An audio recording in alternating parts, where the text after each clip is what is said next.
Have you been following a high fiber diet, but you recently got a colonoscopy and guess what? You still have diverticulosis? Or have you been told that the reason that you have diverticulosis is because you're constipated, but no matter how much fiber or magnesium, water, or probiotics you take, you just won't poop? Or does your diverticulosis diagnosis worry you? Or do you worry you're going to develop it because of constipation, but you don't know what to do to properly protect yourself or simply help yourself poop? If you said yes to any of these questions, this episode is for you.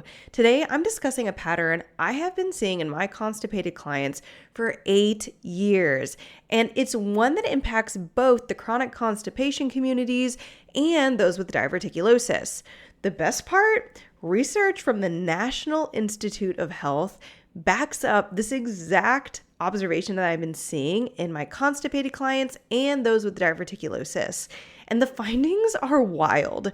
In this episode, I'm going to be breaking down why a high fiber diet doesn't automatically fix diverticulosis or constipation, what constipation is really telling you about your gut, and what I recommend you can do to protect your gut if you have diverticulosis or constipation or both. So if you've been stuck in a cycle of trying harder with no results and your body is not broken, let me tell you, your body is not broken. You can poop again and you can live worry-free from your gut. If you are ready to stop guessing about what's going to help heal your gut, stop piling on more fiber, keep listening. It's time to heal your gut. Hey friend, welcome to the Better Belly Podcast. If you're currently trying endless supplements, doctor visits, and diet changes to heal your mystery symptoms, you are in the right place. We're here to solve the real root causes behind your gut, hormones, skin, sleep, and brain concerns. Literally anything and everything in your body. My name is Allison Jordan. I'm a functional medicine practitioner that has supported over 150 clients just like you to heal problems that no one has been able to fix. You don't need a perfect diet or a random supplement you found on Instagram to heal. You need a proven system that heals your whole body from the inside out. That's what I'm here to share with you, episode by episode. It's time to make health easy again. And just as a reminder, this information is not meant to diagnose, manage, or treat disease. Always consult with your own health practitioner before you make any changes to your health.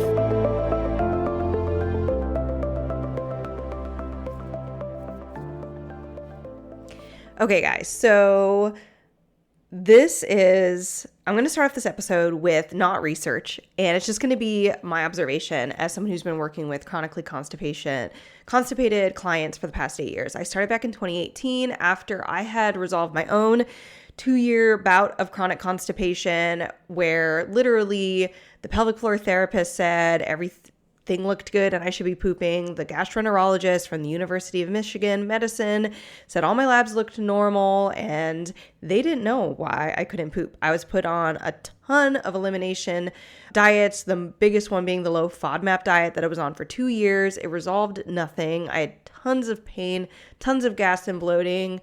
It was super painful part of my life. And after I resolved it, I swore to myself that I wanted to help other people resolve it too if I could. I wasn't sure if I could. I didn't know if what I did for myself would work for others. And turns out since 2018, I've been seeing in my clinic and now working virtually with people across the world that it does work. But this is my observation. For our clients who came to me with diverticulosis, high fiber was not working. And I would see a lot of them in my clinic. So they would come in, say, I had a colonoscopy, I have diverticulosis. And for those of you who are maybe kind of newish to the term or want to clarify, diverticulosis is just where there's what we think is that, when I say we think, you'll figure out later in this conversation, we don't know as much about this as we think we do. But what we visually see is little pockets of opening in the colon lining where there should be stool that your tissue is creating these little balloons, essentially. We call them diverticula. And it's for some reason the wall of the colon becomes weaker and poop can kind of squirt into these little balloon pouchy areas.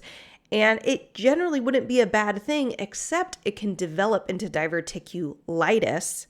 And litis is where these little pouches of stool become infected, inflamed, and that can get bad pretty quickly. It can be very painful, cause a lot of symptoms, but also can be dangerous if they burst. And basically, if bacteria gets into your abdomen, you can become septic. Not good. So doctors keep an eye on these things by if there's a colonoscopy or a reason that they want to do a colonoscopy and they find these little pouches that are developing, these diverticula, say that you have diverticulosis, meaning there's no infection yet, nothing's, horrible, but you are closer to this diverticulitis happening than someone who doesn't have these little pouches developing. And so these little diverticula. So it's kind of this sense of a ticking time bomb, and doctors will simply say, oh, don't worry, just increase your fiber intake. And they might make some dietary recommendations, foods that are high in fiber.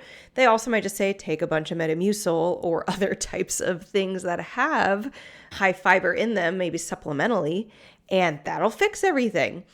Not everybody with diverticulosis, by the way, has constipation, but a lot of my clients who I was working with, I think were getting drawn to me because of my conversations that I would have on constipation and being able to relieve it. If you have diverticulosis and constipation, usually the felt message from doctors was increased, the alarm was increased, because the general concept that is communicated from conventional doctors is that diverticulosis is caused from low fiber intakes that then results in constipation or slower bowel movements.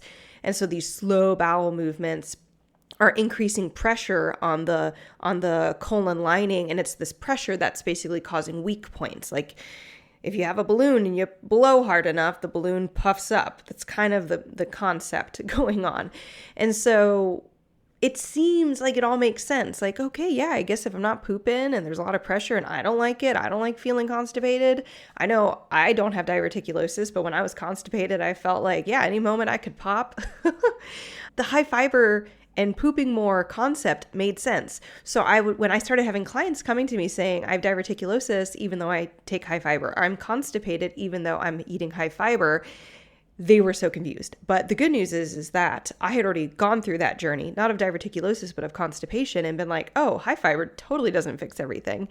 And was able to then implement a new strategy for them, completely different than any conventional wisdom on constipation, and was able to help them. For the diverticulosis clients, we were able to help balance a bunch of stuff in their bodies. And unfortunately, I don't have any of those clients who've stayed and said, hey, on my next colonoscopy that I did, my diverticulosis was less. All I know, what I can say is for my diverticulosis clients, that if they came in with constipation, bloating, gas, maybe hormone imbalance or hormone symptoms, hot flashes, or if they were younger and should have still had periods, lack of a period or painful periods, if they were having pelvic floor issues, leakage of incontinence of their bowels, those things improved as we were working through this method. And so those were all the signs that they said, okay, I feel better about my gut, even without re-getting a colonoscopy and being like, is it gone? So that is the pattern that I saw, was that high fiber totally didn't fix it. Now, I have talked in other podcast episodes, and I will actually link one of them that I have here specifically on why constipation medicines, like the traditional concepts of constipation, like laxatives, fiber, magnesium, probiotics, water, drinking more water, why those don't work and what to do instead. And I will link that in this episode in the show notes because it's a super powerful. There's 2 episodes, one specifically on the constipation magnesium myth, and the other one covers a lot more of the fiber, water, probiotics, etc. Stuff here. But I'll just cover fiber real quickly on why do we think it should have worked and why it's not working. This is a running theory. When I say why it's not working, if everybody agreed with this, if this was the consensus in conventional medicine, I wouldn't need to teach it here on this podcast. So someone's going to be like, well, my doctor didn't say that. Yeah, well, did fiber actually fix you? It's not giving us good proof. And I'm going to show you some research after I describe this that backs me up. Done by, paid for by the National Institute of Health. So hold on to your panties.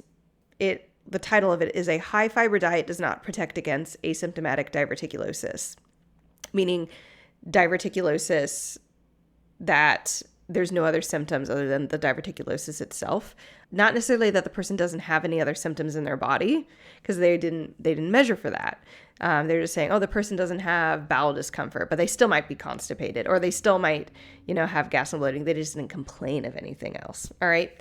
So this is the theory, and I want you to keep this in mind as you listen to the piece of research. So the theory of why it should work was that fiber is a bulking agent, and so basically gives the bowel something to grab onto. And we've seen that nerves in the gut, they respond if pressure is put in them. If there's nothing in the gut, they don't move as much as when there is something, whether it's something like as little as water or as much as like a bulky fiber. The gut responds to stuff. It can move on its own without your brain, which is wild. You can actually they've done research where they've taken, hopefully this doesn't gross anyone out, just the gut of a pig, like its esophagus, its stomach, its colon, it's everything. They remove the brain, they take the brain off of it, and then they would try to push food down its stomach. So basically cutting the brain off of a stomach and saying, does it still function? Yeah, if you have just the actual stimulus of food or content inside of the gut, that pig's gut moves inside of like it's not a plasma, but inside of like a liquid where it's suspended. So wild stuff. That's not what the research I'm going to point to, but that's where it's kind of like, oh, a bulking agent. On top of that, fiber is a prebiotic for bacteria, meaning it's its food. It helps healthy bacteria proliferate. So all that sounds like, yay, good, thumbs up. And that, a lot of the original fiber research that went wild was actually performed by Dr. Kellogg. So there was two Kellogg brothers, if you think of Kellogg cereals, two Kellogg brothers in Grand Rapids. One Kellogg brother was a doctor, and he opened a, what do they call it? Like a healing center. It's not what they used to call it. Sanatorium for people to get healthier. And he was just really curious I pulled up some data for this. I wasn't prepared, or I wasn't planning to share this, but I think it's really important. So Dr. John Harvey Kellogg, and this was not actually in Grand Rapids, so Kellogg Company's in Grand Rapids now, but this was in Battle Creek. It was a sanitarium, and he was really interested in helping people just be healthier and stronger. And then he studied them. What are the factors that improve health in their patients?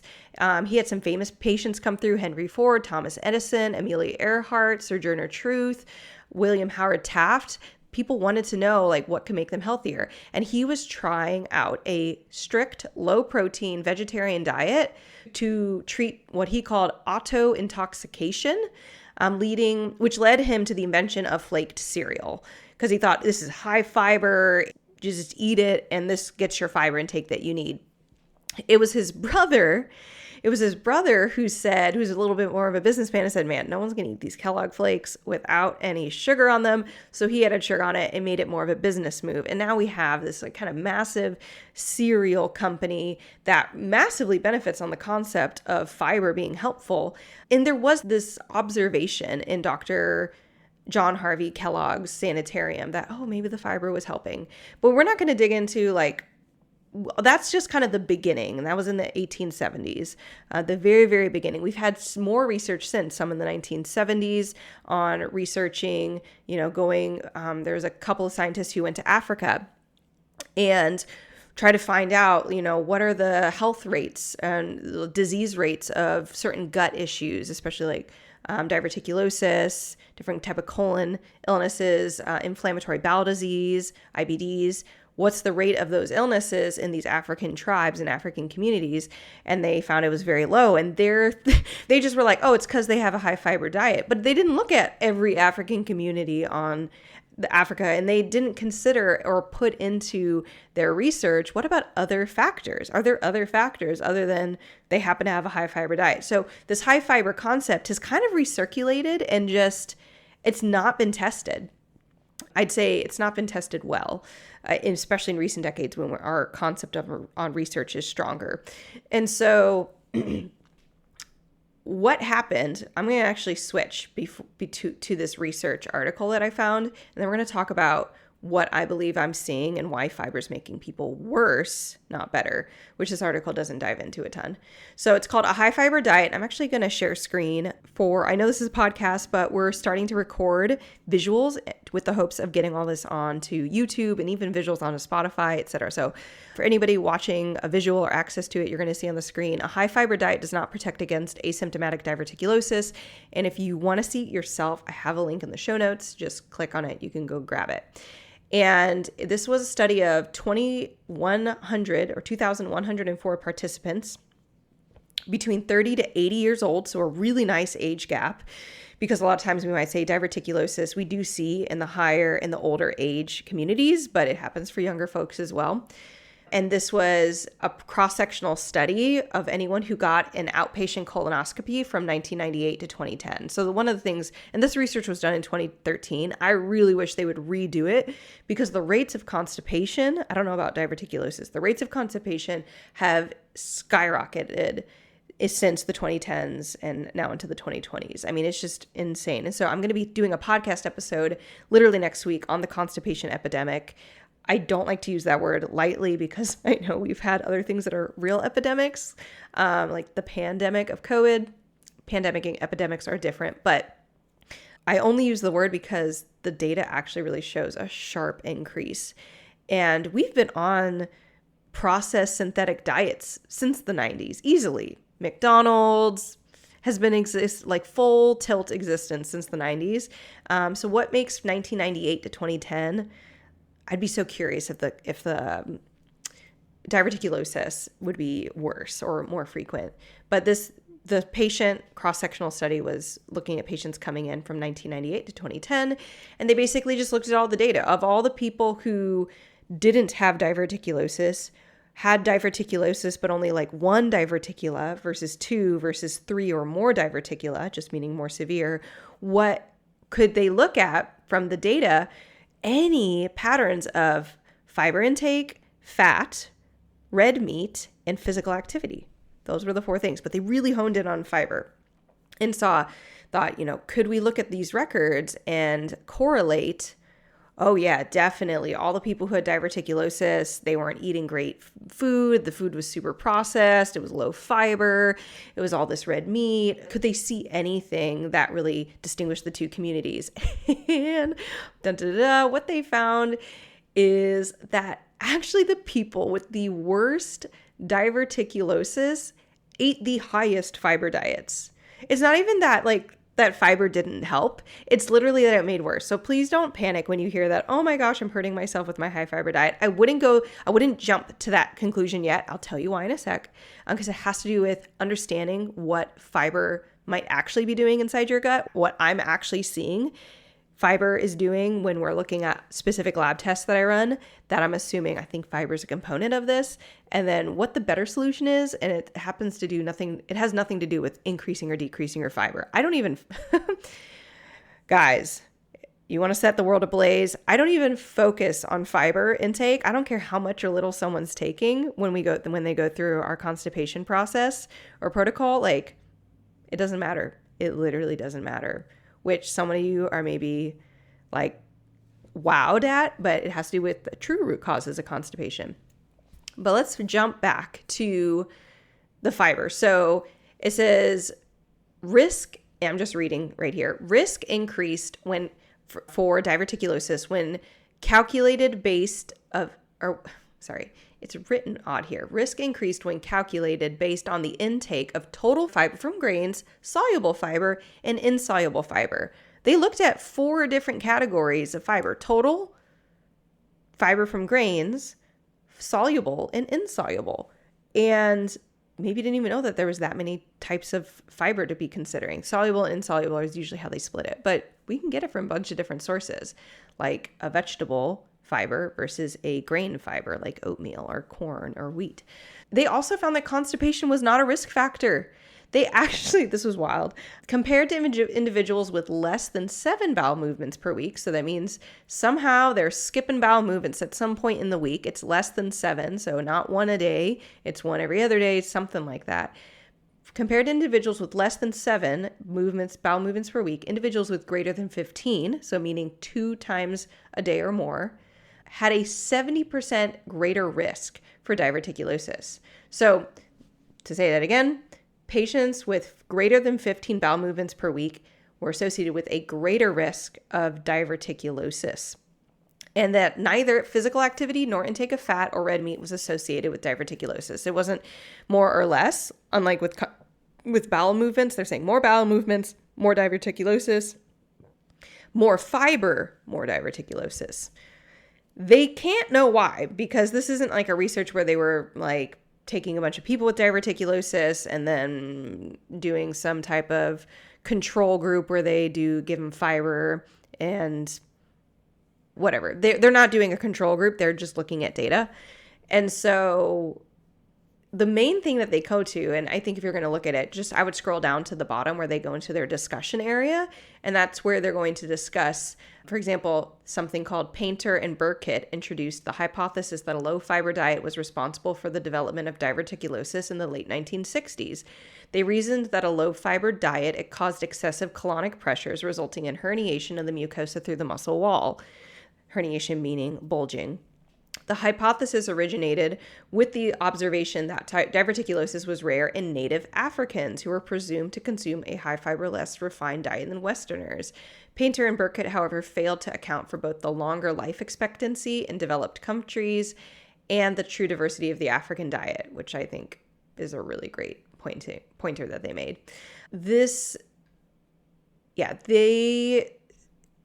Fiber. So this is all to say, let's pause the analysis moment and just say, if you're experiencing that high fiber diet isn't solving your diverticulosis or constipation even, you're fine. You're literally the norm for this research that they did. You would be in the majority.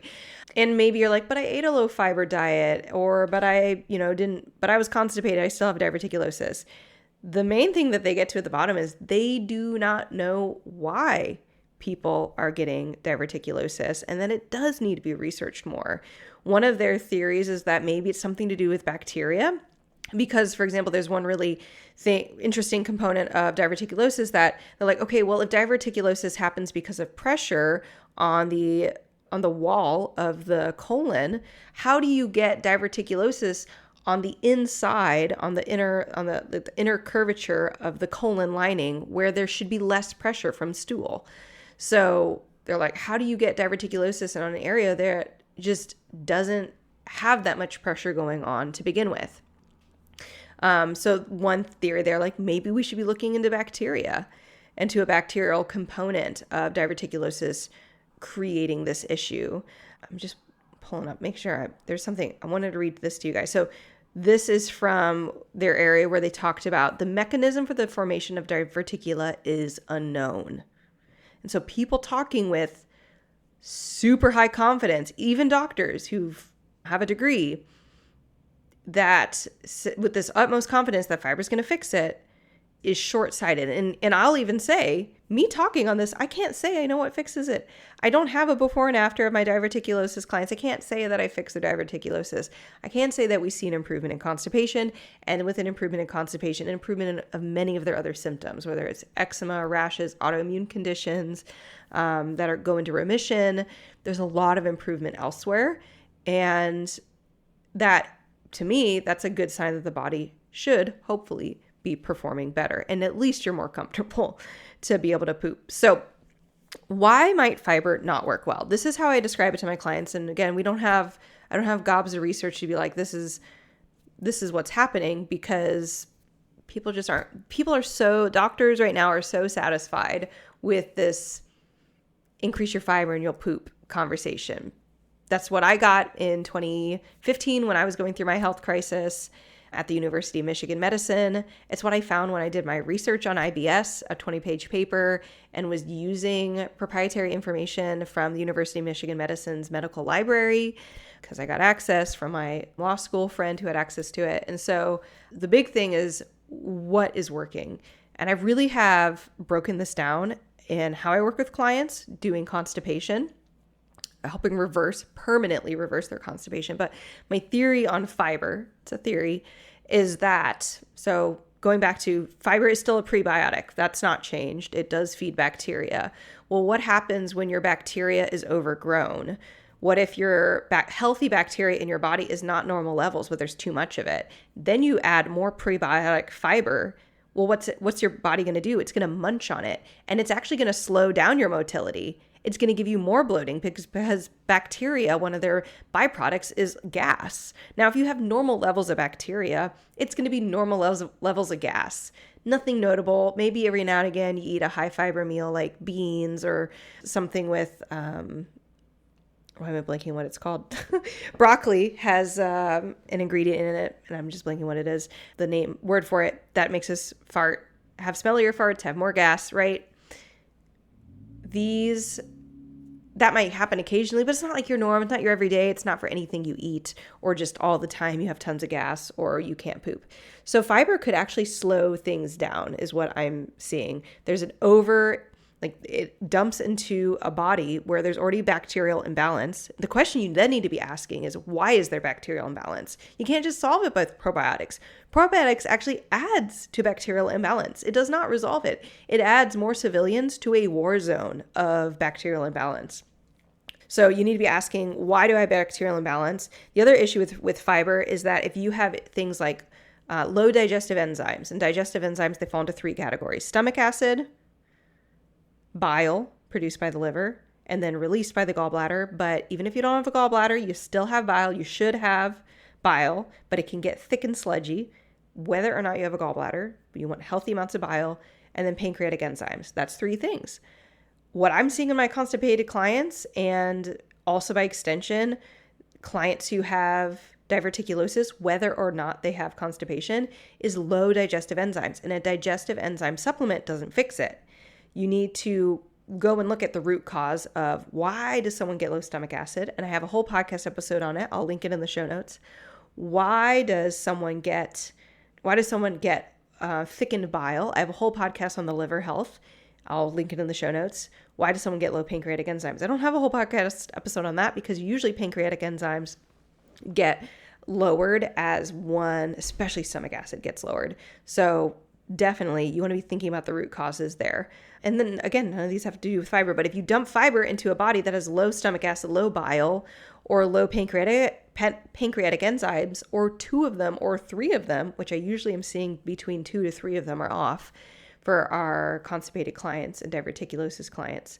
When they are off, then you're not going to actually break down fiber and get it into a better position to then be digested by your bacteria. So it's basically fermenting and just rotting in your gut and slowing down. There's putrefaction, and there's more gas, and there's more bloating and more discomfort and slower motility, meaning slower bowel movements, meaning less bowel movements, and you don't feel good, right? Now, sometimes I do see the opposite, not with fiber causing diarrhea, but simply bacterial imbalance, low stomach acid. It really depends on why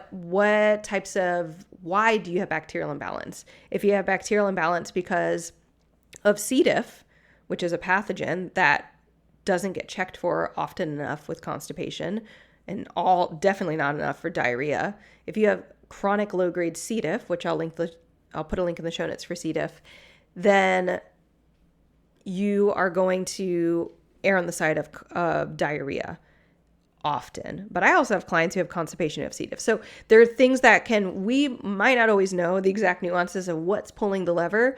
But what I find is that when you go back through a process of stomach acid, checking what's the stomach acid levels like, what are bile levels like, what is pancreatic enzyme levels like, finding the root causes, testing for all the root causes of those, which if you go back to the podcast episodes I mentioned, I talk about the root causes to low stomach acid, the root causes to thickened bile, the root causes to bacterial imbalance, like C. diff. C. diff would be one of many root causes of bacterial imbalance. Low stomach acid is a root cause, right? They all kind of start weaving together.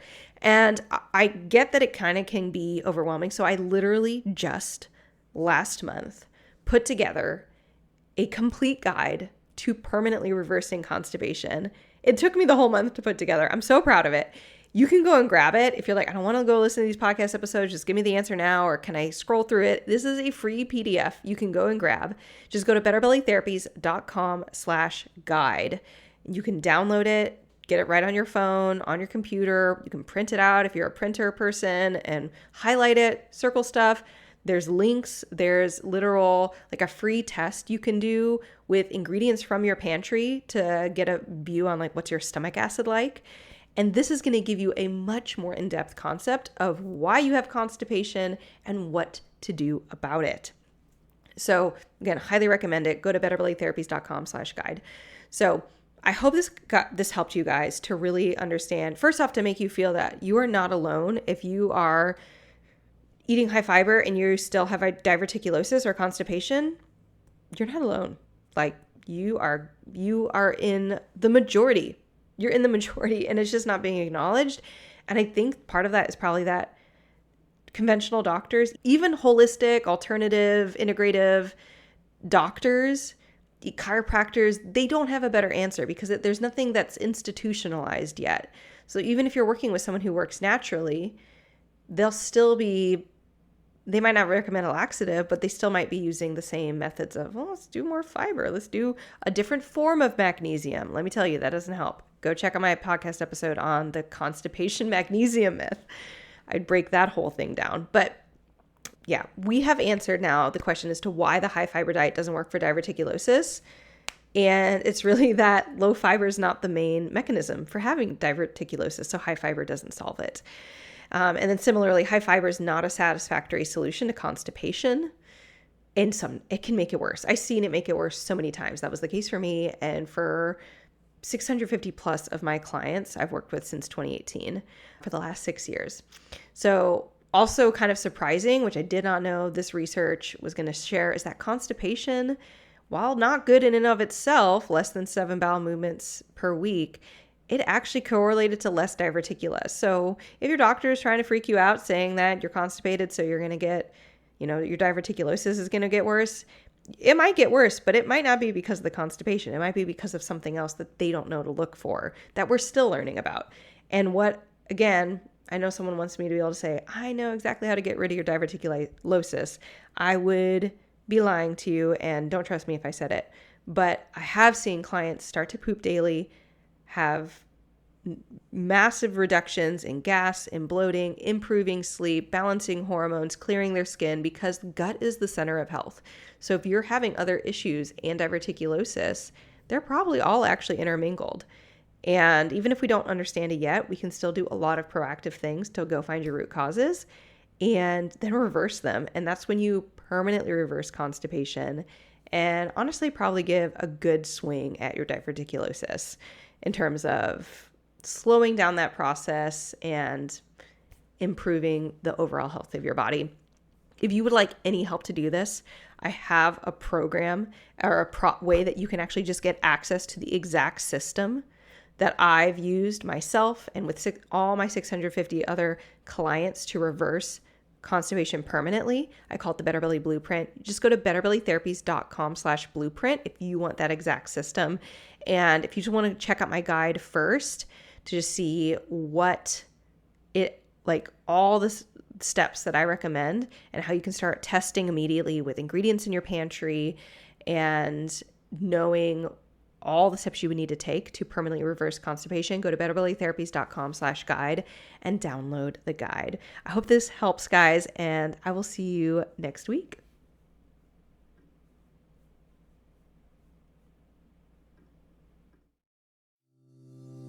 Hey friend, I hope you loved this episode. If you've been a fan for a while or newly loving this podcast, can you do me a favor? Drop into Apple Podcasts and leave me a review. When you leave a review, you do so much. You help me know you're listening, you can tell me what you're loving so I know what to make more of, and you help others by boosting this podcast so other people like you can find the podcast too. I mean, it's a win-win-win, right? So if you want a way to pay it forward, just go to Apple Podcasts or click the link in my show notes and leave a rating and review. And if you want some more free stuff, just head over to my free Facebook group, betterbellytherapies.com/Facebook, and you can get access to all of my free support for you, including some Facebook group exclusive stuff like my podcast episode vault, where you can search the Better Belly podcast by topic and find exactly what you need to expedite your healing. I cannot wait to see you in there. Catch you guys next week.